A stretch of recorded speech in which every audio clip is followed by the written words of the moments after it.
Welcome to another episode of the Loadout Music Podcast, featuring in-depth interviews with a wide range of music personalities, from rock and roll Hall of Famers to Grammy winners and today's rising stars. Recorded from the Old Rock House in St. Louis, Missouri, here's your host, Aaron Perlott. Welcome back to the Loadout Music Podcast. As always, I'm your host, Aaron Perlott, and today we are joined by singer-songwriter Susan Gibson, best known for writing the Dixie Chicks mega hit Wide Open Spaces, arguably one of the biggest country music hits of the past 30 years. Susan, welcome to the show. Thanks, Aaron. Thanks for inviting me. Hey, appreciate you making time for it. I guess I should know that they are now called the Chicks, since they went through a change. You must get really, really tired of being asked about that song. No, I am not tired of being asked about that song. I always said if I ever get tired of talking about that song, then I need to give up the house that it bought me, give up the van that it bought me, give up the retirement savings that it bought me. I mean, that song is 90% of my career. It's what gave me credibility for my other songs. People paid a little bit closer attention to my other songs when they found out I wrote that one. So I'll tell you anything more than you ever wanted to know about that song. I will tell you right now, I'm sitting in, we were talking before, I'm in Montana at our family cabin, which is, that song was written when I was going back and forth between coming up to school here in Montana, leaving my parents in Amarillo. And I wrote that like in this, I wrote it at my mom's kitchen table in Amarillo, but it was about coming out here where I'm sitting right now. So I get to relive that song many, many times. Yeah, it was about kind of the drive between Amarillo and Montana. And it was interesting because the record it's on, Outer Space, it also, it led off with Happiest When I'm Moving. And it almost makes you think you were kind of that you were thematically kind of tying this record together by talking about your comfort level and just kind of being out in wide open spaces, moving, being on the move, and not just kind of sitting back and staying in one little place. But is that who you are deep down inside? You like to, that would seem like a touring musician. That's their gig, like moving around, being out and about. You know what? I'll tell you this, Aaron, I feel really lucky that I love that part of it. Yeah. I do feel really lucky. I know that idea of being kind of a tumbleweed is really attractive to me. And I lean into that part of the job. I have lots of friends, that man, they have families and kids at home. And so for them to go out on the road, they're leaving really important stuff behind, and I think that's part of it too. I don't have that I'm not married. I don't have kids. I take my dogs with me. In the last couple of years, I got some cats that I have a neighbor go and cat sit for me, because I'll be up here for a while and I'm gone a lot. But I do love that part of it. I love kind of a gypsy-ish lifestyle. It's not even just the moving from place to place. I like being self-contained in my van and having everything I care about in that van, and just getting to move on down the road like that. I love that. So yeah, I don't think I would enjoy playing the music if I was doing it in the same place all the time. It would be, that's another part of it. You move, you don't change your songs and your stories, you change your audience. And then all those songs and stories seem brand new. So there's lots of benefits to that kind of moving around. Yeah. And I know our mutual friend, Ray Wiley Hubbard, has added his son goes with him now, and he's an integral part of the band. So to your point, he brings Lucas with him. So and every once in a while, I know his wife will travel with him, but for the most part, she's at home. yeah, he said something, he frequently says this when he plays, and it reminded me of what you said earlier about wide open spaces, is that he makes a joke during a lot of his shows, but he said that, if he's going to write a song, he realizes he's got to be comfortable playing that song for 25 years. Yeah. Yeah. For sure, man. Well, Well, you and that's don't think of that when they're going down. Yeah. Yeah. That I'll tell you, that is that's something that I try to not be too aware of as I'm writing it. I think one of my other favorite Ray quotes is, he says, you got to care just enough. If you don't care enough, you're screwed. If you care too much, you're screwed. And so I think about that with I'm while I'm up here, I'm trying to do some writing and stuff. And man, if I put too much pressure on who's going to like it or how often I'm going to have to sing it, it can really kill the creative stuff. But I'm proud that I have a song. I have a handful of songs, that I wrote really early on. Wide Open Spaces, that was in my first 20 songs I ever wrote. I found a cassette tape up here that I had sent to my mom. Yeah. And of the first 20 songs that I ever wrote, and that one was number 12 on the cassette. You know what I mean? And so that was, I wrote that in like 92. The Chicks got it in 98, and it's 2023, and I still love singing that song, and people still like hearing it. I'm as proud of that as I am of any of the the milestone kind of industry successes that song has generated. I'm as proud that I captured something when I was about 24 years old that still feels true to me today. And I have a couple of songs like that.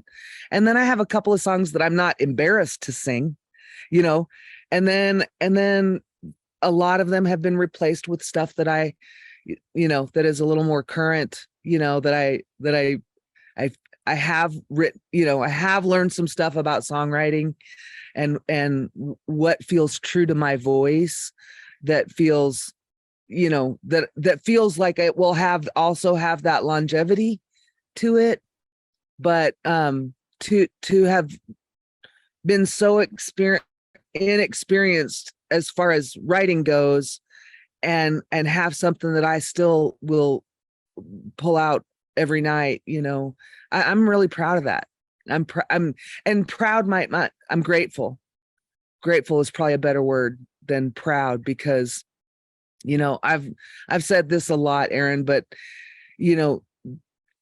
so much about that song was the timing and the Chicks and the music industry, the state that it was in, where people were still buying albums and, not just downloading or streaming singles, that was absolutely, I had no part in that or control or anything, but I did have the song. And so, I'm humbled by the success of the song, and really grateful that I love it. I love the Chicks. I'm so, proud and humbled at the same time, and grateful to have anything that ties me to them at all. Cause I'm a big fan, big fan of theirs. So yeah, they're pretty remarkably talented. Just yeah, not only Natalie's voice, but I mean, just they're good musicians too. Yeah. Yeah.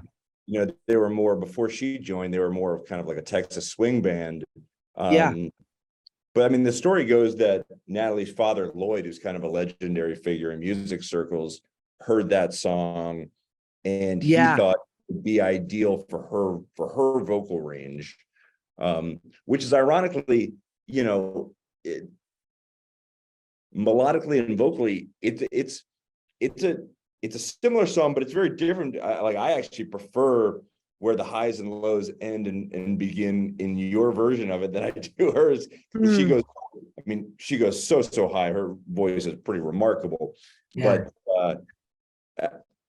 But so Lloyd heard that song and he thought it'd be perfect for her and the band as they were coming together. And I guess that's how it ended up with them.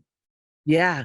Yeah. When I have heard Lloyd tell that story of the kind of the pathway of that song, you know, I was in a band called the Groobees, Right. and we sent him a demo tape to produce a record for us. And Wide Open Spaces was one of the songs on the demo that we sent to him. And so when he heard that song, and that was right at the time that Natalie was joining up with the Chicks. She had just, I think, maybe graduated, but I think she dropped out of Berklee School of Music. And so she was on her path, you know, and he gave that demo to both of his daughters. I think as much as a dad as he did as a music producer, because he resonated with the dad in that song of the check the oil, you know. I mean, that's how dads take care of their daughters sometimes, you know. I mean, at least when I was growing up, you know, my dad didn't play dolls with me. He had me under the hood of the car saying, this is, you know, here's how you check the oil. Here's where you add the windshield wiper fluid. Here's how you grease the grease zerks on your tires. I remember being under the car with my dad, you know, like he didn't come to me the way dads do today. I think, you know, dads will let their daughters paint their fingernails, and they learn how to braid hair and all this touching stuff. And I'm only 50. I mean, it's not like I'm from a different era, but you know, for me and my dad to do stuff together, we were doing dad stuff. Yeah. We were doing the stuff that he wanted to do. And so, you know, I think with Lloyd, you know, that resonated, you know, and even thinking sentimentally, Lloyd is a legend and a giant in music. And here's his daughter and his whole family, you know, the Maines brothers, like they're generations of awesome musicians, you know, powerful musicians, you know. And so with, you know, with people that love and identified with them before anyone knew of Lloyd as a legendary producer, you know what I mean? Like he's part of a lineage there. And so here comes his daughter, and she's doing that thing too, you know. I mean, so anyway, they gave the song to the Chicks. Natalie auditioned and got the part, and then they were looking for songs to kind of represent their new sound. And so that was one that they started playing live before they had their record deal, you know. Yeah. And so they were out there, you know, calling, hey, Pipsqueak, don't chew that. They were out there. I got that dog. She's chewing a couch cushion right now. Hey, Sure, I can tell. So yeah, that, you know, it was very familiar and familial, you know. I think the pathway that Wide Open Spaces took, and I mean that's what the song's about too, you know. Yeah. So it's just a lot of perfect circles there. You and I are of a similar age, and I spent many a day underneath a 1977 Oldsmobile station wagon, changing the oil and learning how to do that for my dad. So I know exactly what you're talking about. Yeah. You know, it's funny you mentioned the Groobees, because you know, Amarillo made a big deal when you all got back together. I think it was 2018. There's Oh a yeah. PBS organized festival, and you guys made a, you know, you got together for the first time in some 20 years. But Yeah. it seemed to be a pretty big deal in Amarillo that you know, you guys were kind of a legendary band in town. We were I'll tell you, we just, yeah, that was so fun. And you know, Amarillo, you know, I tell this story in my show sometimes, but you know, we played around Amarillo, and there were you know 4 or 5 venues that we would play in Amarillo, you know, fairly frequently for about a year and a half, you know. And then we decided we really wanted to hit the road, and so then we went to Lubbock. And that's, Lubbock's 100 miles straight south of Amarillo. For your listeners who are not familiar with Texas landscape, it is a flat, straight road. You can almost see Lubbock from Amarillo. It's so flat. So, but that felt like a big deal, that to go to a different town and play. And I think, I don't know this to be a fact, but I think there weren't very many touring bands in Amarillo when we got started. There's some really great musicians in Amarillo, and there's the scene I think is getting better, but I wouldn't say there was a music scene in Amarillo, except for we had a college radio station, and we had a couple of venues that would support original music, and so, and then having a song like we did, that was a really big deal. That was a really big deal. And so, we were kind of a big deal, Aaron. We were a big deal in a little area, We had Cody Canada on the show a couple episodes back, and he was talking about when Cross Canadian got going, and he talked about the early days when they got a trailer, and he said we just went out and played. I think it was Czech Day in their town because a huge Czechoslovakian population. Mm-hmm. He said they played for 6 hours and played about the same song for 6 hours. But he said there was no really other bands in town, so at least in their town, it wasn't that hard to break through. And then ultimately they moved to Stillwater, which had a music scene, and kind of it took off from there. But so some towns, but it's always nice that you can kind of carve yourself a little legacy, even in a small city, a small town, where people have great memories of seeing you, listening to those songs, and just, that they reflect back on better times in their lives. Yeah. Well, and that was a wonderful time.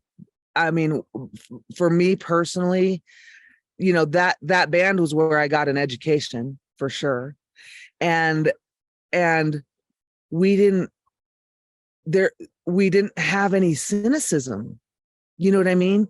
We all kind of looked at each other every gig and thought, can you believe we're doing this?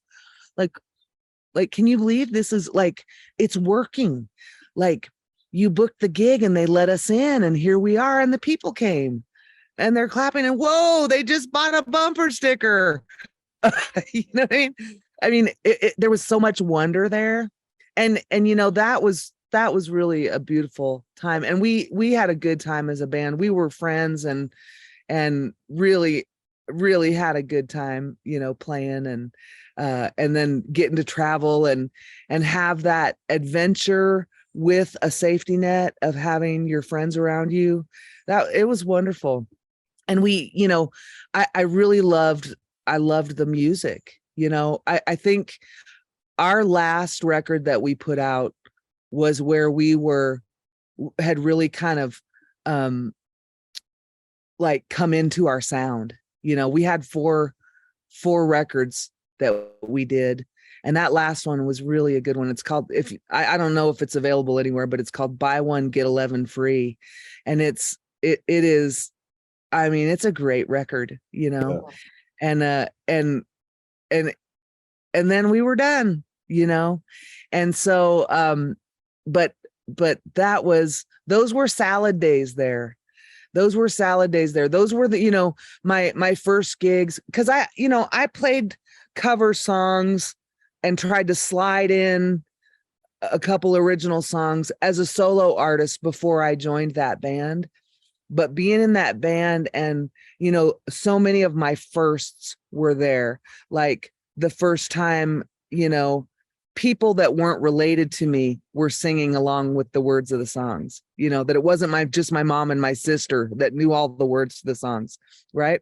And first time to hear your own voice on the radio, and, then of course the Wide Open Spaces stuff, and all of the fanfare around a song like that, that was all while I was in the Groobees, traveling in a band, the parties that people would have for you.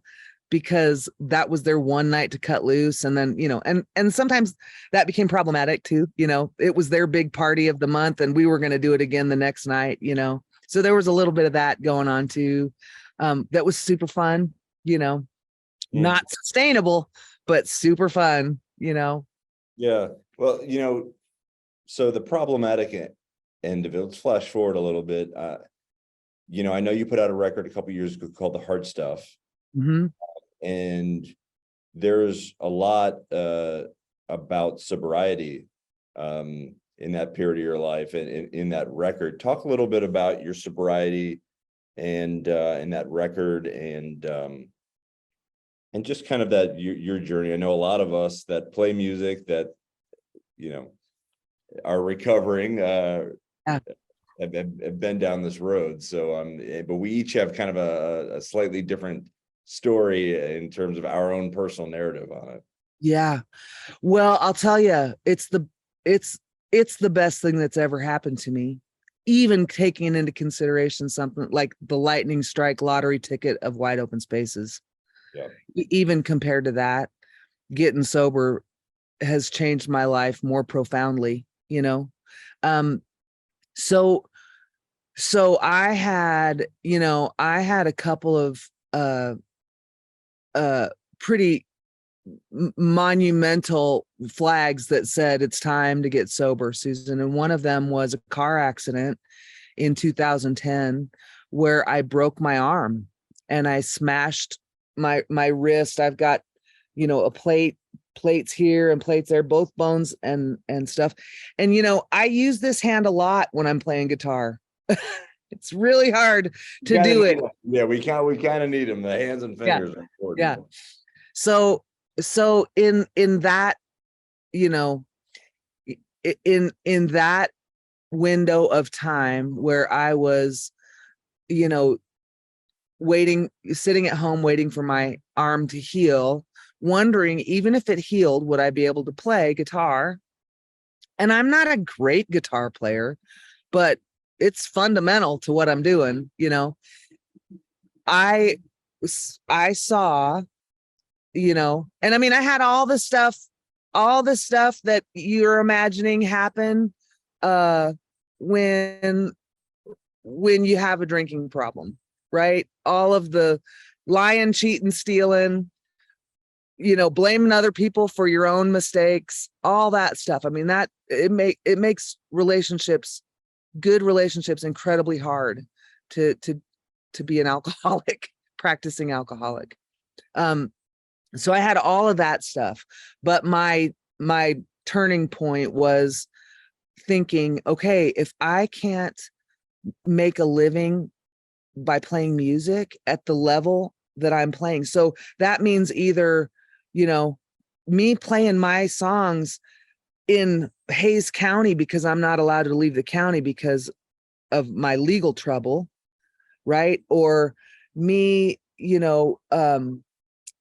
not being able to do this anymore because that plate isn't working right. Like it came in a rush of everything I was going to lose, right? If I can't play music at the level that I play music and kind of make the kind of money that I'm making the way that I'm playing music, then I can't afford this house that I live in. I can't afford a house that has property taxes. I'd probably have to get a job, a minimum wage job, which there's nothing wrong with that, but it's not going to pay for this house. And so that means I don't have any other skills to fall back on. I didn't graduate with a degree or anything like that. And so it probably means like a job in retail or at a grocery store or someplace, right? Cheaper than Wimberley. Not going to probably be able to afford Wimberley because Wimberley's not cheap, so it would mean, uproot. I mean, I could just see it. I could just see like what I was going to actually lose, and I love playing music. I love it, and that, I guess I wouldn't have had to quit. I mean, but I could just see like, oh, this is what I'm gambling with now, let alone my life. That was a car wreck. That could have been so much worse, So So it was time, and so you know, I had to surrender the idea that I could ever drink successfully again. You know, I hadn't been drinking successfully for a long time, if ever. You know, I can remember, Aaron, on my 21st birthday, right? And I'd been drinking long before my 21st birthday, but on my 21st birthday, I was supposed to go out with some friends. And so I was off work because of my 21st birthday. And while I was waiting for them, I went to the liquor store and bought a 6-pack of Pyramid Apricot Ale and sat there and drank it. Only the best for me, buddy.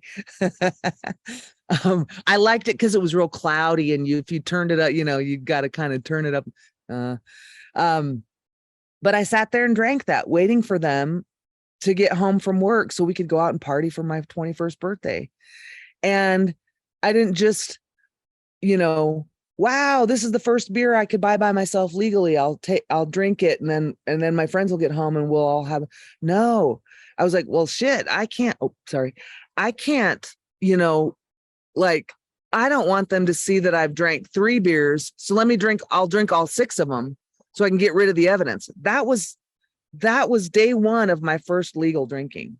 You know, was like, I got to finish these so that they don't come home and see that I've already been drinking. You know what I mean? So sneaky and hidey and manipulative. That was pretty typical through all my, you know, I never was a normal drinker. Never. I can certainly relate. And my last drinking experience was similar in that I, you know, went out, got all cracked up, drove home drunk, made it home safe. I walked in, and my wife kind of read me the riot act, and she said kind of what you were saying in terms of how much I had to lose. Mm-hmm. And you know, didn't make any demands of me, didn't tell me I needed to stop or what have you, but just told me the truth. And you know, that was almost 5 years ago. But congratulations. So, you know, it's a big deal. You're right. But I think also, you know, with that sobriety for me, has come 2 things that have really helped in the songwriting end. And that one, it's given me much more clarity of mind. Mm-hmm. It allowed me to kind of explore some things that I think I otherwise would not have done. 2, it's given me a lot more time where I was sitting around drinking and just enjoying the fruits of that labor, that I can, you know, focus on songwriting or just being present, which, you know, I don't think we all realize. We don't realize that differentiation between being present while drinking alcohol and just being present, true to the definition of what that really means. Yeah. And, so I agree with you. It's been a pretty remarkable thing for me as well. So I can certainly relate to that. Congratulations on that. It's a big deal, man. Because you know what? It's a complete change. Like, it's not, you know, this is what they say about, I mean, I'm an alcoholic. I don't know if you're an alcoholic or if you just were drinking too much, right? But I'm an alcoholic, which means, you know, when I stop drinking, that's when my real problems start, because I don't know how to cope with life on life's terms. I don't know how to deal with reality, you know, and so I have to shift my entire way of thinking about everything, you know, because one of the best gifts of being sober is that not just the realization of it, but that I feel it in my body, that I'm not the center of the universe. Right? Whereas before, I mean, not even just getting sober, but I'm in recovery. And so before getting in recovery, you know, everything was about me. I couldn't hear you tell a story about your kids without thinking, how do how am I related to this? You know what I mean? And and and just that shift of like, oh wow, I'm just I'm just a supporting role here, or I'm just an extra in this scene, or I'm not even in the play, I'm in the audience. You know what I mean? Like, that is huge freedom for someone that will live in their head when given the choice, you know? And so now I get to go in my head for writing songs, but otherwise, like, I try to be in my body and be doing what I'm doing, and not, having that conversation 26 times where I can control what the other person says. I don't know if this is making any sense, but just that replaying of every event, so that I can get it right, or, future tripping so that I can make sure and do it right. Right. And it's a huge freedom. It's a huge freedom. Yeah, I agree with you in that, once the sobriety starts, that's really, I couldn't agree with you more. That's really when the work begins. Because by stripping the alcohol away, it made me look at what had led to the alcohol in the first place. Like, what was I using it for? Because I wasn't just doing it to do it. I was using it for something, for a purpose. And in my case, I had an underlying remarkable anxiety that I had never even thought about or addressed. And I had always thought of anxiety in one specific way, but never in the way that it impacted me. And so, the first 6 to 8 months was just, how do I be semi-social and engage with people without alcohol? Because I'm used to, my entire life since I was 14 years old. And by the way, I loved your song, Two Fake IDs. Thanks. I think I'd had one since I was 14, because I've had this beard since I was 7. But first was 6-8 months was, how do I do this? How do I still like be a human being and figure that out? And it was, you find out who your friends are as well. And then once I was able to kind of find a comfort level there, it was like, all right, what the fuck's going on in my, like, I started looking deeper and deeper, and like, here's when I first started drinking. What was I trying to achieve? What was it? Why did I feel the need to your point, like, hey guys, I can drink a 12-pack of beer. I'm fucking awesome, and you try to figure that out, and then you try to manage those behavioral challenges that have been there, that you just haven't been able to have the clarity of mind to wrestle with for so long. So it's an interesting process, and it's one, not to bring up Ray again, Ray is dealing with this 30 some years later, and it's it's a lifetime of trying to get better, improve yourself, be a better, more functioning mammal, upright mammal. It's just it's different for everyone too. It's when we're all just trying to be the best humans we can be to the degree we can. Yeah, and it's funny, that never even crossed my mind when I was drinking. Yeah, the shit that how to be better. It's compartmentalized. It's elsewhere. You don't even think about it. I remember the realization, I went to college. I went to WT, West Texas State University in Canyon for a couple years. Then I went to a community college in Amarillo for about a semester. And then I came up here to Montana to go to school. And the whole time I was drinking, and it didn't feel like a problem, because that's what we were all doing as college kids, partying and drinking and all that kind of stuff. And it was easier for me to tell myself that I'm stupid and I can't do college, because I dropped out without getting a degree. It was easier for me to believe that, I was fundamentally incapable of finishing school because of my intelligence or my time management or my, drive or ambition or anything like that, than it was for me to look at, hey, what, Susan, you're either drinking, drunk, hungover, or planning the next party. Those were the four, periods of your day, and it was, I could never look at that. It never even occurred to me that that's what was going on, It's funny you say that, because I recently went back and got an advanced degree, and the sole reason I did it was not because I felt like I needed to learn something. Mm-hmm. Because when I was in high school and when I was in college, all I wanted to do was party and have fun and play football and get laid and just be a dipshit. But a lot of that was driven by alcohol and partying. And I wanted just simply to prove to myself that I could. That I could do it with like put effort into it, focus into it, which I got through high school and college. I got through with a 2.75 GPA. I was consistent. High school and college, which sucks. I look at my kids now. My kids are like stellar students. I'm like, you don't need. How old are your kids? My kids are. I've got one who's 20 and one who's about to turn 19. So they're about done with me. So yeah. Congratulations on that, man. Keeping humans alive.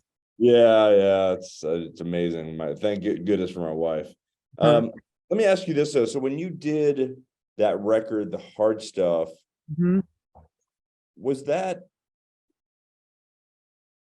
for lack of a better term, was it hard because you were, really exploring? I imagine kind of exploring, because you quit in about 2011.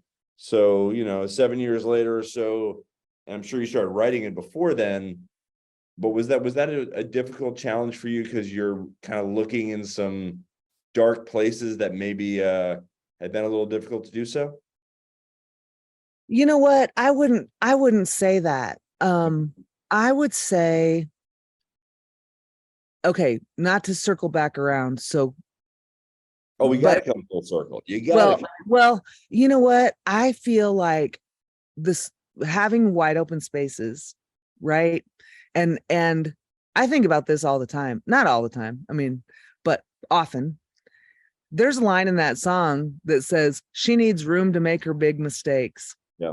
And so, from a very young age, I think, and that was probably one of those divine lines, right? That I didn't understand at that age that I understand now, which is the acceptance that I am going to mess up a whole bunch of things. I'm going to be making mistakes, hopefully till I die. Hopefully until I die, I will be making mistakes because I will be trying something unknown. And so that line sticks with me. And it is not, I don't know if this is compartmentalizing it or what, but it does not feel, it feels like having the success of wide open spaces, like what that has done is say, okay, you got that one. Now you can go and write whatever you want, right? Because I'll tell you, for a couple years after Wide Open Spaces, I was trying to write Wide Open Spaces Part 2 and Part 3, and you know what I mean? But that's not where my life was. The pressure for the next big thing. Yeah, and that, because I think there's this is probably in any industry, but especially in the music industry, it's what have you done lately? Yeah. And if you look at my musical career, I haven't had a blip on the radar since 1998. You know what I mean? But I can either look at it like, I realized early on, if I compare everything to Wide Open Spaces, I will have failed 99% of my the time. Yeah. You know what I mean? And so I can't use that as my reference point anymore, but it's a great safety net, and it's a really big flag to wave. Like I'm still waving that flag up here in my little gigs in Montana, So I realize what that is, but for me as a writer and a creative person, what that song did was say, now you can go write about whatever you want. And you can go in those dark corners where you don't even know if anybody's going to want to hear about that shit. Yeah. You know what I mean? And you can go investigate, you know, in your life. And that was, I didn't start writing songs to become a professional songwriter at all. I started writing as a means of processing my own life and figuring out a way to express myself that felt where I could really truly talk about what I wanted to talk about and process it, hopefully in a way that could connect to someone else, that wasn't super direct. It wasn't like I was saying all of that stuff to the individuals that I'm writing those songs to. You know what I mean? It's kind of a safety, right? I mean, I wouldn't say it was a big, difficult, gut-wrenching thing to write those songs, you know, just because that, to me, that feels like the safest place to do it, you know, rather than go like be an adult and directly confront, you know, people or situations. I will write about it, you know, and then maybe, you know, it resolves later somewhere else down the line, which is kind of what happens with all the songs on that record, you know. Yeah, so at the end of the day, I guess what you're getting at is that it's pretty good to be authentic to who you are, and that's really what that record is. It's authentic to your true experiences. You don't need to necessarily worry about, as you said, writing the next Wide Open Spaces. You can just write about the experiences you had in your life that have led you to where you are now. Yeah. Well, and yeah, I mean, you know, the first on my first solo record is called Chin Up, and the song Chin Up is about not passing the presidential fitness test as a third grader. Like, that's not going to be a big anthem anytime soon.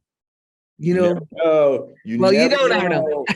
You know, Eric Church might come knocking, and then next thing you know, Yeah.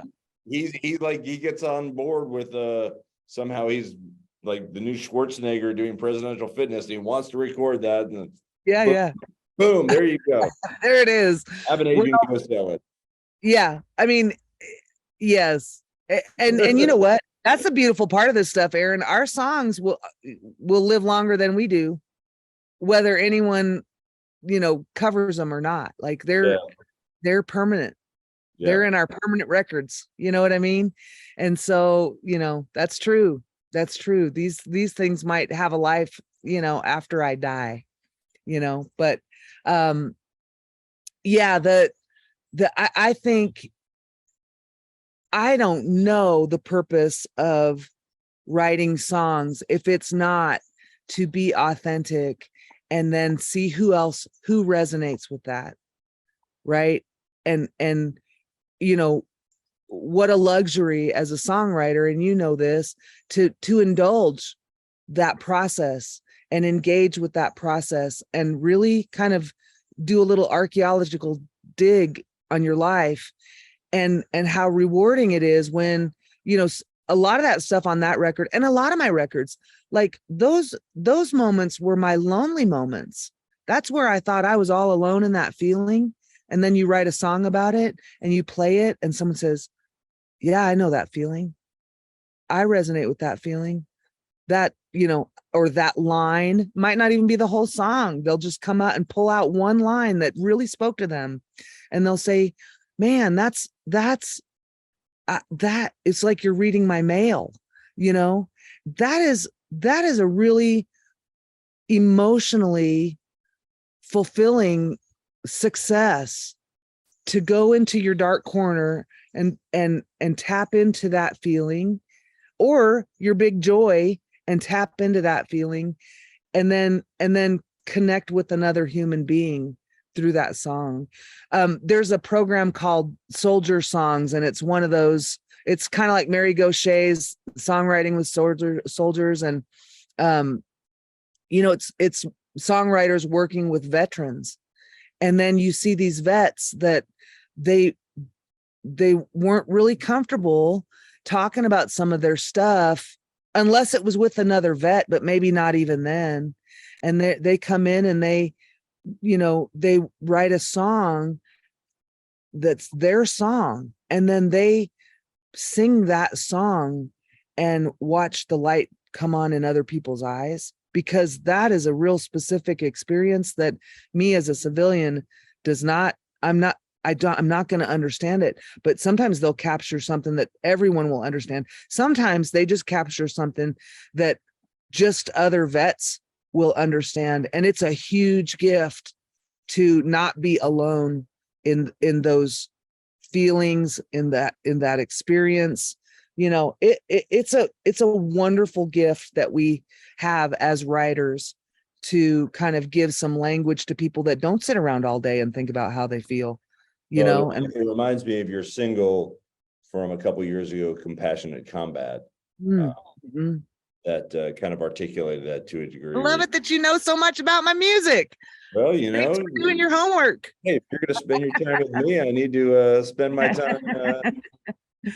Well, Susan, this has been wonderful. I appreciate you making time, coming to us from beautiful Montana with a beautiful backdrop. Thanks. That's even real too. That's not just a pretty scene. That's so. Let me get you out of here on this. I know you put out a single this year, Nashville Cocktail. Oh, that wasn't me. Nope, that wasn't me. Not you. Well, it's been a tribute. No, but tell me about Nashville Cocktail. Been attributed to you, yes. What? Yeah, the streaming. That's interesting you say that, because it didn't lyrically did not sound like I'm doing right. But the streaming services have a single called Nashville Cocktail by Susan Gibson that dropped this year. And yeah. Okay. Okay, so I can do this. It's like on Spotify? Yeah, Apple Music. I found it on Apple Music, yeah. Yeah. Is it a good song? Is it a good song? I was trying to quite figure out what they were getting at, because it seemed a little it didn't seem that very introspective, but it's fine. It's a pretty decent song. It's just it didn't seem quite like your brand. So now, is there another writer on it? No, it could be from if it's more than 13 years old, maybe I wrote it when I was drunk with somebody. I've been known to do that. No, this is 2023, dropped in May. Songmaker Productions, I believe that's what your records are. Yeah. No, that's not me. We're gonna investigate this. We're gonna get to the bottom of it. We have a mystery to solve, Aaron. Yeah, but it's not For the Records, so that's where we know it's not you. Yeah. All right. Okay. Susan Gibson, maybe possibly shifting careers into Nancy Drew. Who knows? Thank you so much for being play it. You're gonna. That is crazy. There must be another Susan Gibson. There must be, and she's not half the woman that you are. I need to check her out. I need to get in touch with this girl. Well, Aaron, thanks for your time this morning. Thank you. Yeah, I appreciate you. Have a great day.